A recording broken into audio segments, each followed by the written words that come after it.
Hello friends, welcome to our channel Dicey Trade. जैसा कि कल हमने अपने निफ्टी के चार्ट एनालिसिस में डिस्कस किया था कि यहाँ पर ये जो ट्रेंड लाइन हम लोगों ने ड्रॉ की थी, अगर इसका ब्रेकआउट होता है तो यहाँ पर आपको 200 पॉइंट का एक स्विंग देखने को मिल सकता है। हालांकि 200 पॉइंट का स्विंग तो देखने को नहीं मिला, यहाँ पर 100-150 पॉइंट का ही स्विंग आया। लेकिन एक जो एक्सपेक्टेशन थी कि यहाँ पर 23,300 के ऊपर क्लोजिंग आती है तो यहाँ पर निफ्टी का चार्ट जो है थोड़ा बहुत पॉजिटिव हो सकता है। और अगर आज के ट्रेडिंग सेशन को यहाँ पर देखें तो इसने अपने 10 डेज मूविंग एवरेज को भी रिक्लेम किया था एक बार। लेकिन अगर अभी हम क्लोजिंग की बात करें तो उसके काफ़ी नीचे आई है। और यहाँ पर अगर आप पिछले 5-6 दिनों का अगर चार्ट देखेंगे तो यहाँ पर एक अच्छा कंसोलिडेट सपोर्ट जोन बनता जा रहा है जो कि 22,970 रुपये के आसपास है। तो यहाँ पर अगर आप ध्यान से देखेंगे तो ये बार बार निफ्टी यहीं आकर सपोर्ट ले रहा है। अगर आने वाले ट्रेडिंग सेशन में जब तक ये 22,970 का यहाँ पर ये सपोर्ट ब्रेक नहीं होता है, तब तक यहाँ पर कुछ आपको नई फ्रेश वीकनेस देखने को नहीं मिलेगी।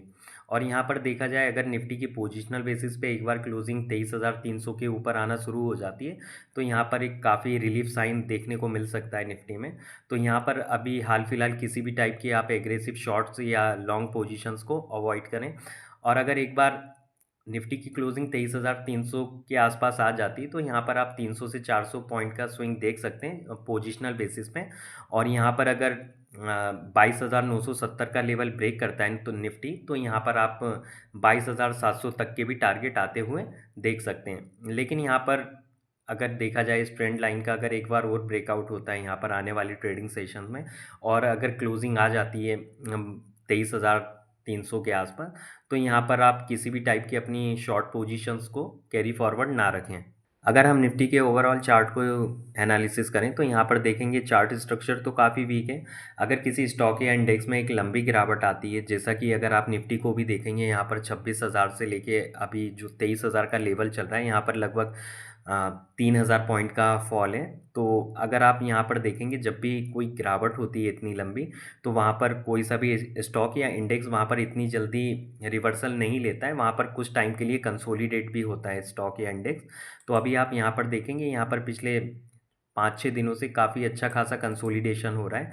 और अगर यहाँ पर आने वाले ट्रेडिंग सेशंस में 23,400 के ऊपर क्लोजिंग मिल जाती है, इवन अगर आप देखें 23,300 के भी ऊपर क्लोजिंग यहाँ पर आ जाती है, क्योंकि अगर आप देखेंगे पिछले 5-6 दिनों से निफ्टी 23,400 भी आया है, 23,300 भी गया है, लेकिन क्लोजिंग अभी भी क्लोजिंग बेसिस पे कभी भी निफ्टी को 23,300 के आसपास नहीं आई है। तो अगर यहाँ पर 300-400 के आसपास यहाँ पर क्लोजिंग आती है तो यहाँ पर निफ्टी में आप 500-600 पॉइंट का एक स्विंग देख सकते हैं। अगर हम बैंक निफ्टी के चार्ट को एनालिसिस करें तो आप यहाँ देखेंगे 48,000 के पास एक अच्छा कंसोलिडेट सपोर्ट जोन बना हुआ है। और जब तक ये ब्रेक नहीं होता है तब तक यहाँ पर आपको नई फ्रेश वीकनेस देखने को नहीं मिलेगी। और अगर आप यहाँ पर इस चार्ट को देखेंगे तो बैंक निफ्टी भी रोज़ अपने हर ट्रेडिंग सेशन में अपने 10 डे मूविंग एवरेज को एक बार रिक्लेम करने की कोशिश करता है, उसको क्रॉस भी करता है, लेकिन जब भी बैंक निफ्टी की जो क्लोजिंग आती है वो उसके बिलो ही आती है। हो सकता है यहाँ पर क्योंकि कल शनिवार को यहाँ पर आईसीआईसीआई बैंक का रिजल्ट्स भी आने वाला है, उसके बाद हो सकता है यहाँ पर एक फ्रेश ब्रेकआउट या ब्रेकडाउन आपको देखने को मिल सकता है। इसलिए यहाँ बैंक निफ्टी में किसी भी टाइप की अभी लॉन्ग या एग्रेसिव शॉर्ट पोजीशंस को आप अवॉइड करें। और जब तक बैंक निफ्टी में 49,000 का लेवल क्रॉस नहीं होता है पोजिशनल बेसिस पे, या 49,000 के ऊपर क्लोजिंग नहीं मिलती है, तब तक यहाँ पर आप किसी भी टाइप की लॉन्ग ट्रेड को भी अवॉइड करें। और इसी के साथ निफ्टी और बैंक निफ्टी के जो हैवी वेट्स स्टॉक हैं एक बार उनको भी एनालिसिस कर लेते हैं। यहाँ पर अगर हम एचडीएफसी बैंक के चार्ट को देखें तो अब आप यहाँ पर अगर देखेंगे पिछले 10-15 दिनों से ये 1670 से लेके 1630 रुपये की एक ट्रेडिंग रेंज में ही ट्रेड हो रहा है। और यहाँ पर जब तक इसकी क्लोजिंग 1670 रुपये के ऊपर नहीं आती तब तक यहाँ पर आपको कुछ फ्रेश अपसाइड देखने को नहीं मिलेगा। और यहाँ पर अगर 1630 रुपये का लेवल जब तक ब्रेक नहीं करता है तब तक यहाँ पर आपको कोई नई कमज़ोरी भी देखने को नहीं मिलेगी। तो हो सकता है ये इसी ट्रेडिंग रेंज में चॉपी ट्रेड करता रहे।